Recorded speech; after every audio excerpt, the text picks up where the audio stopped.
कुंभ राशि वाले बंधु, स्वागत है आप सभी का मंथन भिंड यूट्यूब चैनल में। तो कुंभ राशि वालों, जरा ध्यान से सुनिए। अगले 3 से 5 दिन आपके जीवन में भारी रहने वाले हैं। कहने का मतलब यह है कि जाने अनजाने में आपके हाथों से ये 2 प्रकार की बड़ी गलतियां होने जा रही हैं। इसी के साथ साथ कुछ ऐसे अनिष्ट घटनाओं के योग भी बन रहे हैं जो आपको जीवन भर दुख दे सकते हैं। जी हाँ, याद रखना बंधुओं कि इंसान जब भी गलत फैसला लेता है या जीवन में कुमार्ग पर जाता है, तो वह उसके आसपास बनने वाला ऊर्जा का वातावरण होता है जो उसे प्रेरित करता है। मतलब कि ग्रह और स्थितियां हैं। इसीलिए तो कहा गया है कि विनाश काले विपरीत बुद्धि। जब विनाश काल छाता है तो बुद्धि विपरीत हो जाती है।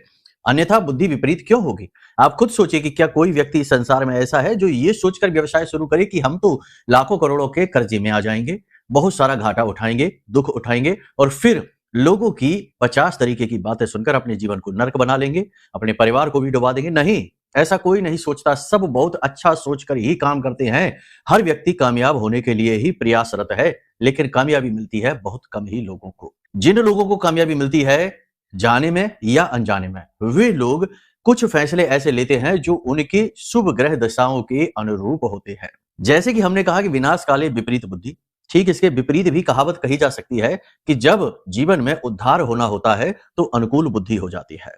तो कहने का मतलब यह है कि जो भी व्यक्ति ग्रहों की दशा दिशा को समझता है, गोचर को समझता है, प्रभाव को समझता है, वो व्यक्ति उन्नति अवश्य करता ही है। अब यह जो समय काल है 3 से 5 दिनों का, इसकी बात करते हैं। तो इस समय और काल में कुछ ग्रह बेहद प्रतिकूल हैं और जो प्रतिकूल ग्रह हैं वे इतने शक्तिशाली हैं कि वे आपको अंदर से झकझोर सकते हैं। आपके अंदर अंतर मन तक उनका प्रभाव रहता है। जैसे कि चंद्रमा की बात करते हैं। चंद्रमा क्या है? चंद्रमा आपका मन है और इंसान अपने जीवन भर मन के अनुसार ही तो जीता है। देखो, मन के अनुसार जीवन चल रहा है। कोई काम कर रहा है, क्यों कर रहे हैं? मन कर रहा है इसलिए कर रहे हैं। मन नहीं लग रहा है तो क्यों कर रहे हैं? क्योंकि मजबूरी में कर रहे हैं। लेकिन है मन यहां पर भी प्रभावी। कहने का मतलब यह है कि मन के हारे हार, मन के जीते जीत। ये तुलसीदास बाबा ने इसीलिए तो लिखा, क्योंकि जीत और हार सब कुछ मन पर निर्भर है। और मन जिस इंसान का मलिन हो गया, दूषित हो गया, खराब हो गया, पाप ग्रह से ग्रसित हो गया, वह इंसान किसी भी हालत में कभी भी जीत नहीं सकता। वह एक हारा इंसान बनेगा। और चंद्रमा इस समय बुरी तरीके से प्रभावित हो रहा है। कैसे हो रहा है? ध्यान से सुनिए। अष्टम राशि में चंद्रमा गोचर कर रहे हैं और अष्टम राशि में गोचर करते ही चंद्रमा नीच के हो जाते हैं, मारक हो जाते हैं, सो अलग। अब चंद्रमा तो वैसे ही बहुत ही नाजुक, बहुत ही भावुक स्त्री ग्रह है, भावना प्रधान है, और उसमें भी यदि नीचता आ जाए, उसमें भी यदि मारक गुण आ जाए, तो इंसान अपना शत्रु स्वयं बन बैठता है। किसी और को उसे कुछ करने की आवश्यकता ही नहीं है। वह अपने ही कर्मों से, अपने ही फैसलों से, अपनी ही सोच, अपनी बुद्धि विवेक से ऐसे कार्य करता है, ऐसी विचारधारा को अपना लेता है कि अपने लिए स्वयं ही गड्ढा खोदता है और उसी गड्ढे में गिर जाता है और ऊपर से मिट्टी भी डाल लेता है। जी हाँ, बशर्ते कि उसे मार्गदर्शन मिल जाए। अगर मार्गदर्शन मिल गया, मार्गदर्शन नहीं मिला, तो फिर तो बर्बाद होना तय है। आपके जीवन में 3 अनिष्टकारी घटनाएं तय हैं। 2 बड़ी गलतियां आप करने वाले हैं अगले 3 से 5 दिनों में, ये तय है। लेकिन यहीं पर सबसे महत्वपूर्ण भूमिका प्रारंभ होती है गुरु की। इसीलिए आपने देखा होगा, प्राचीन काल से ही हमारी गुरु शिष्य परंपरा इतनी शक्तिशाली रही है कि जो भी व्यक्ति कोई भी महत्वपूर्ण कार्य करने जाता है, गुरुओं के संपर्क में अवश्य जाता है। गुरु के पास ज्ञान होता है, मार्गदर्शन होता है, ग्रहों का अनुभव होता है, ऊर्जाओं को समझने का गुण होता है, क्योंकि गुरु आध्यात्मिक होते हैं। और यहीं से शुरू होती है जीवन को बदलने की क्रिया। तो आप देखें कि प्राचीन काल में, अब आज के समय में क्या हो रहा है कि एक पीढ़ी में व्यापार बहुत अच्छा किया और दूसरी पीढ़ी ने उसे बर्बाद कर दिया। बहुत से बहुत 2 पीढ़ियां, 3 पीढ़ियां कोई व्यापार चलता है, कोई उन्नति चलती है और उसके बाद तबाह हो जाती है। लेकिन प्राचीन काल में आप देखिए कि राजा 10-10 पीढ़ियों तक राजा ही रहते थे। उनके बालक, उनके बालक, उनके बालक। जब कोई मतिहीन राज सिंहासन पर बैठता था तब राज्य उजड़ता था। क्यों? क्योंकि फिर वही बात कि ग्रहों को न समझना, ऊर्जाओं को न समझना, गुरुओं का सम्मान न करना। तो कहने का मतलब यह है कि आपको आज जो इस कार्यक्रम में देखने, सुनने, जानने को मिल रहा है, इसे गहराई से समझना है। यह आपके लिए बिल्कुल गुरु का दिया हुआ ज्ञान है, महामाई का आशीर्वाद है और आने वाले समय का, यानी कि अगले 3 से 5 दिन, और हम तो कहेंगे कि आने वाले पूरे जीवन का रोड मैप है। क्योंकि गलती तो आपने की, एक फैसला लेकर, कोई गलत फैसला जैसे मान लो ले ही लिया, गलत व्यक्ति के साथ पार्टनरशिप कर ही ली और वह व्यक्ति फ्रॉड निकला और धोखा देकर भाग गया, लाखों करोड़ों का कर्जा आपके सिर माथे आ गया। अब आप चुकाइए, आपका जीवन बर्बाद हो गया। तो कहने का मतलब ये है कि गलती तो आपने 1 दिन के अंदर कर दी, 1 मिनट के अंदर कर दी, लेकिन उसकी कीमत जीवन भर चुका रही है। तो ये जो कार्यक्रम हम आपके लिए लेकर आए हैं, पूरी गणितीय आकलन के आधार पर लेकर आए हैं, माई के आशीर्वाद अनुभूति के आधार पर लेकर आए हैं। ये कार्यक्रम आपके लिए ऐसी महान विषम गलतियों से भी बचाने का कार्य करेगा। तो जीवन भर की सुरक्षा का वादा करता है ये कार्यक्रम, ठीक है? तो उम्मीद करते हैं सारी बातें आप समझ रहे हैं। कार्यक्रम के बीच-बीच में हम आपको अनुकूल करने की विधि, क्या अनुकूल करने की? आपका ऊर्जा का क्षेत्र, आपका समय और ग्रहों की नेगेटिव स्थिति है उसे पॉजिटिव करना। इन्हें अनुकूल करने के विशेष सूत्र भी देते चलेंगे, वो भी आप समझते चलना, कुछ सावधानियां रहेंगी उन्हें भी समझते चलना। कार्यक्रम के अंत में आपको बताएंगे एक बहुत ही शक्तिशाली उपाय जो इस समय और काल पर करना अत्यंत अनिवार्य है, ठीक है? कार्यक्रम बेहद महत्वपूर्ण है, इसे अवश्य देखना, अनदेखी नहीं करना।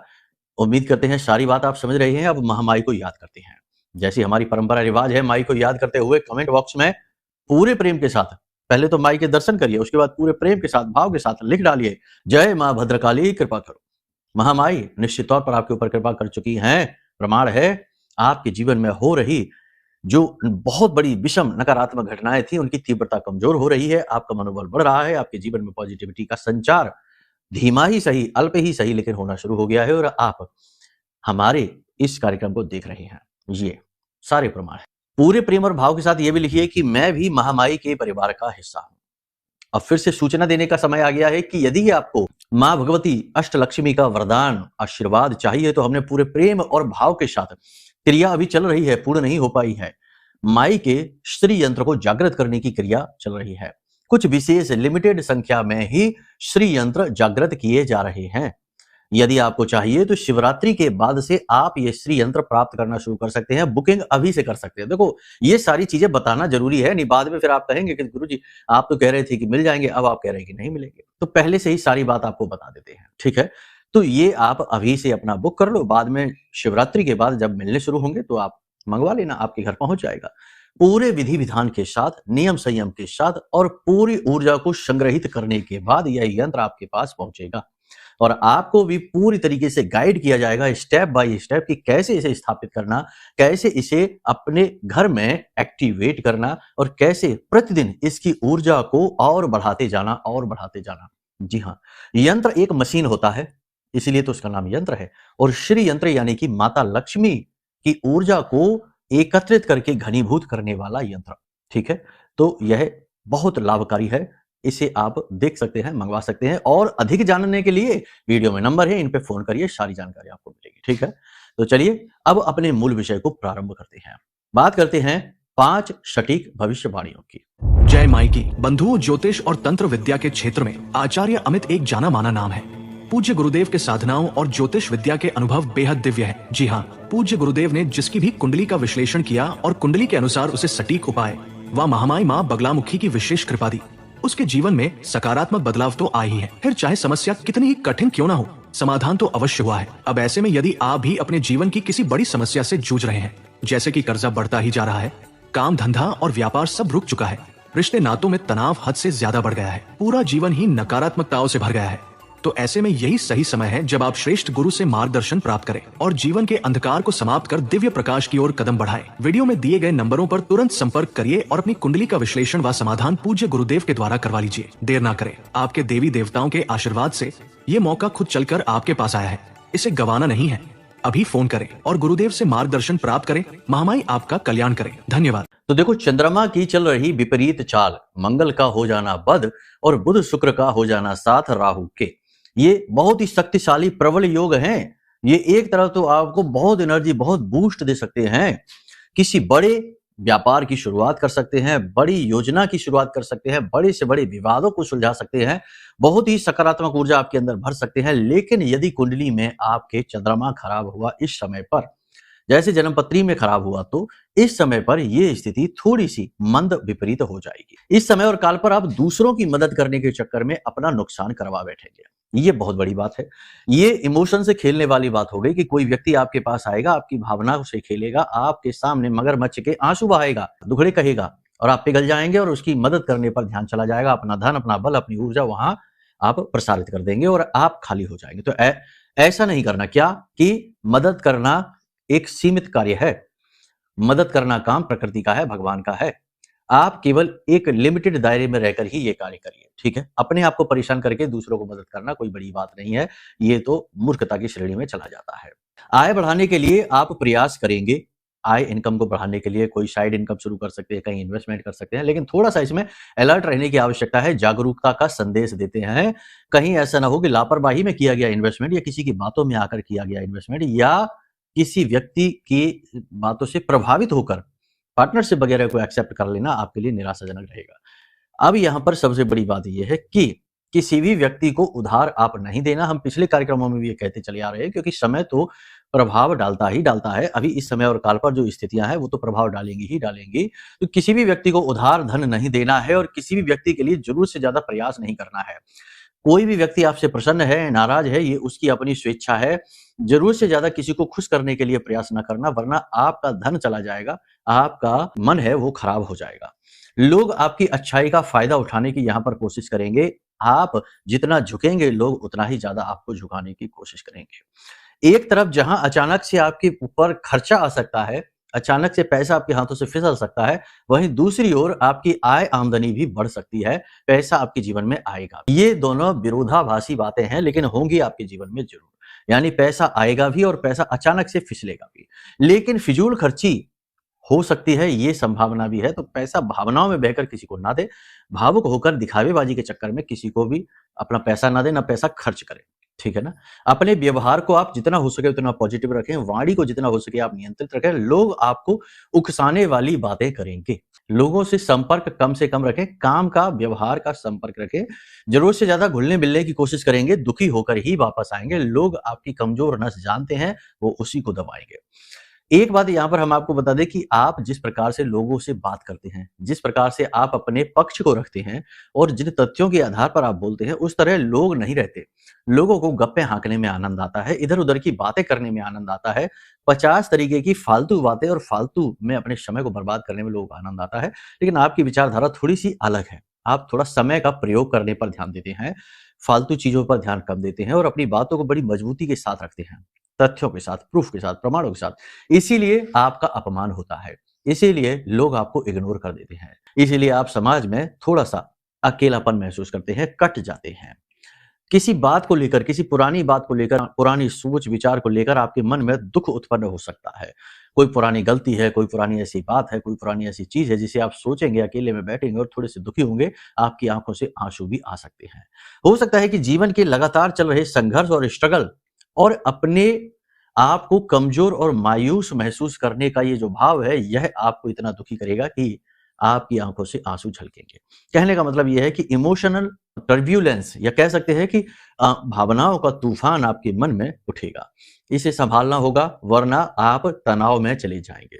ठीक है? आप अपनी मेहनत, अपने कर्म और अपने कार्य को बहुत ही गंभीरता से लेंगे और अपने कार्यस्थल पर अपना एक विशेष स्थान बनाएँगे। शत्रु इस समय पर बहुत प्रबल रहेंगे, तो अपनों को और परायों को पहचानना बेहद आवश्यक रहेगा। ये आपके लिए कठिन कार्य है, क्योंकि आप लोगों के हंसते मुस्कुराते चेहरे देखते हैं, उसके पीछे ये नहीं देखते कि सच्चाई क्या है। और आप ये भी नहीं समझते, हालांकि जानते सब कुछ है, लेकिन जब जरूरत पड़ती है उस समय आप ये नहीं समझते कि ये दुनिया जो है, यहाँ पर लोग कई कई नकाब लगाकर घूम रहे हैं। तो आप उन नकाबों को नहीं पहचान पाते। आप हमेशा बातों में आ जाते हैं, वास्तविकता में चले जाते हैं, जो सच में उनकी जो काली रियलिटी है उसे नहीं देख पाते। तो यहाँ पर आप फंसेंगे। ठीक है?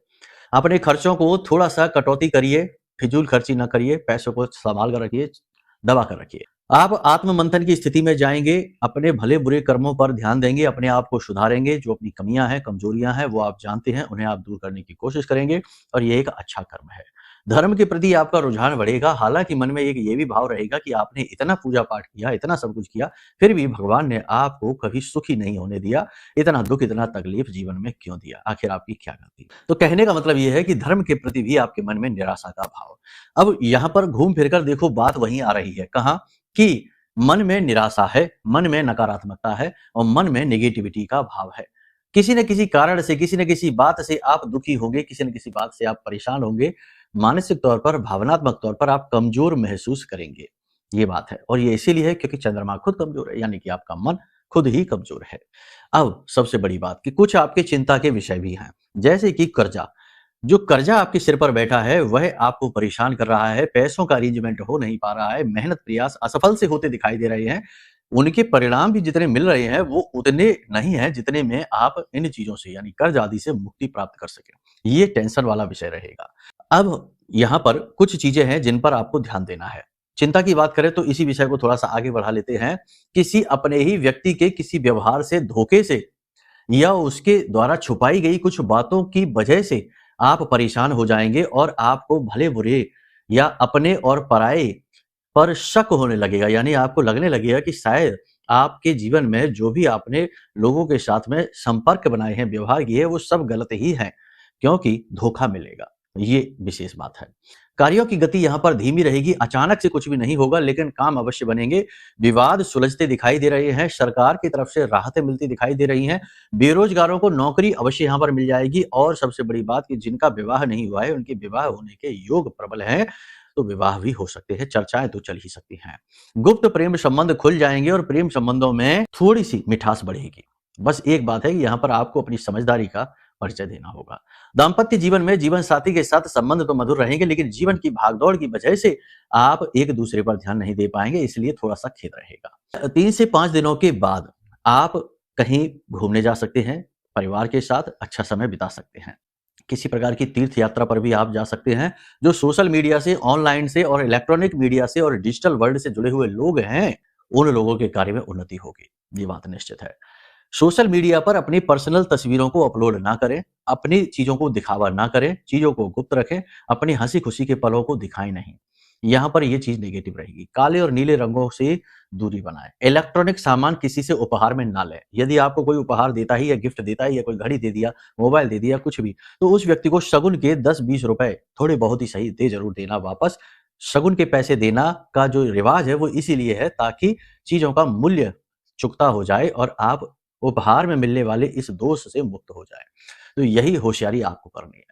किसी व्यक्ति के घर जाकर भोजन करने से बचें।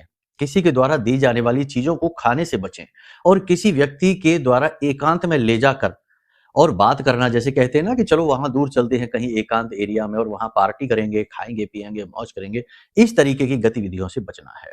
साथ ही सबसे महत्वपूर्ण बात कि रात्रि के समय यानी कि सूर्यास्त होने के बाद जो एकांत एरिया में चौराहे होते हैं, वहाँ से बचकर निकलें। किसी का उतारा होता है, कोई नेगेटिविटी इस समय और काल में, इस ग्रह स्थिति में अक्सर लोग उतारा करते हैं।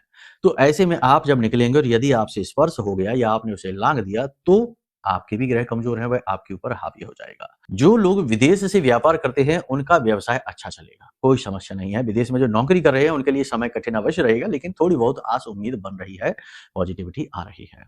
यहाँ पर सबसे महत्वपूर्ण बात ये है कि एक अनजानी मदद, एक अनजानी सहायता आपको अवश्य प्राप्त होगी। गुरु आपका सपोर्ट अवश्य करेंगे।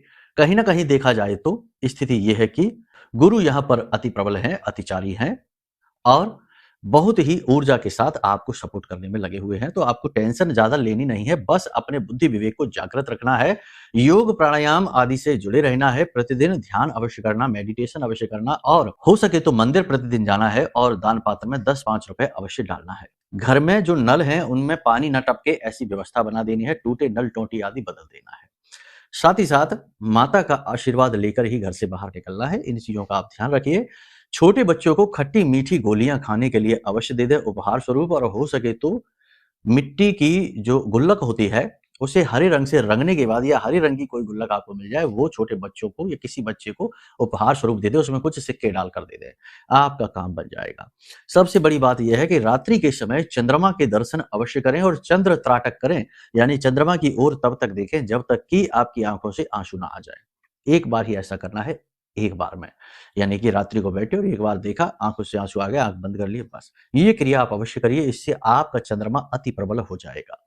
लेकिन सबसे महत्वपूर्ण बात कि जब तक आप नेगेटिव रहेंगे, आप परेशान रहेंगे, हर चीज़ को हल्के में लेंगे और चीज़ों की गंभीरता को नहीं समझेंगे, चंद्रमा के किए गए उपाय असफल हो जाएँगे, ठीक है? अब सबसे बड़ी बात, सबसे बड़ा उपाय, इस समय और काल पर आपको चंद्रमा को प्रबल बनाना है। सीधे चंद्रमा के उपाय करने से काम नहीं चलेगा। ज्योतिष का ये नियम है कि जब भी कोई ग्रह अपनी उच्च राशि, नीच राशि या फिर वक्री हो जाए या फिर मारक हो जाए, तो उस स्थिति में उस ग्रह का सीधा उपाय करने से काम बनता नहीं है। तो फिर गुरु की सहायता ली जाती है। तो सबसे बड़ी बात यहाँ पर यह है कि गुरु को यानी गाय जो है वह गुरु का ही प्रतीक मानी जाती है। सभी नवग्रह गाय के अंदर समाहित होती है, सभी देवी देवताओं का वास होता है, लेकिन गुरु का विशेष प्रभाव रहता है। तो गाय को आपको रोटी खिलानी है, कैसे खिलानी है ध्यान से समझिए। गाय को आपको रोटी खिलानी है और उस पर आपको घी चुपड़ लेना है और हल्दी से उस पर टीका लगा देना है और थोड़े से चावल उसके ऊपर अवश्य रखने हैं। अगर हो सके तो चावल की खीर बना लीजिए और थोड़ी सी खीर उस रोटी पर रख दीजिए और उस खीर वाली रोटी को गाय को आप खिला दीजिए, आपका काम बन गया। चंद्रमा भी प्रबल हो गया, गुरु भी प्रबल हो गए और गाय का जो कुबड़ होता है उसके ऊपर आप हाथ फेरिए, इससे आपका गुरु प्रबल होगा। सीधी सी बात है, गुरु की सहायता से सभी ग्रहों को अनुकूल किया जा सकता है। गुरुजनों का आशीर्वाद अवश्य लें। यदि आपने किसी से दीक्षा ली रखी है तो उनके पास जाइए, अगले 3 से 5 दिनों में उनके पैर छूइए, उन्हें कुछ उपहार दीजिए, उन्हें खुश करने की कोशिश करिए, उनकी सेवा करिए और थोड़ी 2 ज्ञान की बातें, 4 ज्ञान की बातें उनसे लेकर अपने आप को तृप्त करिए। इन क्रियाओं से आप इस समय और काल पर, भारी समय और काल पर बड़ी मुसीबतों से बच जाएंगे, वरना आपका अनिष्ट होना निश्चित है। तंत्र मंत्र की बात की जाए तो उसका भी संकट, उसका भी खतरा आपके ऊपर इस समय पर है, तो जागरूकता अत्यंत अनिवार्य है। ठीक है, सारी बातें जो भी हमने आपको यहाँ पर बताई हैं, ये सारी की सारी बातें इस समय के गोचर पर आधारित हैं। हो सकता है कि आपके जीवन में पहले बहुत अच्छी स्थिति थी, अब एकदम से बिगड़ गई, या लंबे समय से आप परेशानी से जूझ रहे हैं। परेशानी किसी भी प्रकार की हो सकती है, तो वह स्थिति बन रही है आपकी कुंडली के पाप ग्रह योग की वजह से, और उस पाप ग्रह योग में आपको जीवन भर का दुख मिलने का और उससे बाहर न निकलने का पक्का इरादा कर लिया है। तो आपको क्या करना है, कुंडली दिखानी है। कुंडली में जो पाप ग्रह योग है उसे बताएंगे हम। साथ ही साथ कुछ ऐसे शुभ ग्रह योग होते हैं जो डीएक्टिवेट रहते हैं, क्योंकि जब तक दोष जागृत है तब तक उस कुंडली की शक्ति नहीं बढ़ती है, कमजोर रहती है। तो जो शुभ ग्रह योग हैं वो कभी भी जागृत नहीं होते, सुप्त रहते हैं। तो पाप ग्रह योग को मिटाकर शुभ ग्रह योग को एक्टिवेट कर दिया तो 10 से 12 दिन में चमत्कार होना निश्चित है। साथ ही अपने आप को हमेशा सुरक्षित रखना कि कोई भी आपदा एकदम से जीवन में ना आ जाए, एकदम से कोई बुरी खबर, एकदम से कोई घाटा ना आ जाए, एकदम से कोई दुर्घटना ना आ जाए। ऐसी स्थिति में अपने आप को सुरक्षित रखने के लिए ब्रह्मास्त्र विद्या मां बगलामुखी का यह महारक्षा कवच जो हमने आपके लिए बनाया है, इस महारक्षा कवच को आपको अपने घर मंगवा लेना है। बहुत ही कम संख्या में अब ये कवच बने हैं, जितने भी जागृत किए थे लगभग सब समाप्त हो गए हैं। तो अब इन कवचों को समाप्त होने से पहले आप मंगवा लो। ये कवच आपके जीवन भर की सुरक्षा का वादा करता है। विशेष बाल का कवच आपके पास बनेगा जिसे कि स्वयं ब्रह्मा विष्णु महेश भी भेद नहीं सकते हैं, क्योंकि ये आदि शक्ति अष्ट महाविद्या मां बगलामुखी का बना हुआ कवच है। ठीक है, तो आप इसे मंगवा सकते हैं और अपना जीवन का कल्याण कर सकते हैं। तो चलिए अपनी वाणी को हम यही विराम देते हैं। अब यदि मन में कोई प्रश्न उठे कि कुंडली का आकलन कराना है, महारक्षा कवच मंगवाना है, श्री यंत्र के बारे में और अधिक जानना है, या किसी भी अन्य प्रकार की समस्या परेशानी का समाधान चाहते हैं, तो वीडियो में नंबर है, हमने नंबर जारी कर रखे हैं, ये धाम के नंबर हैं। इन नंबरों पर फोन करिए, आपका श्रेष्ठतम मार्गदर्शन किया जाएगा। ठीक है, तो चलिए प्रेम से बोलिए जय माई की, जय मां बगलामुखी। हमारे प्रिय और परम पूज्य आचार्य जी ने अपनी साधनाओं के अनुभवों पर आधारित शक्तिशाली उपाय और क्रियाओं के माध्यम से हजारों लोगों के जीवन को पूरी तरह से बदला है। आचार्य जी के द्वारा बताया गया हर एक उपाय इतना सटीक और कारगर होता है कि जो भी इसे पूरे भाव के साथ कर लेता है उसे साक्षात महामाई की कृपा और आशीर्वाद प्राप्त हो जाती है। इसलिए निसंकोच इन उपायों को पूरे भाव के साथ करिए, आपका कल्याण होगा। जय माई की।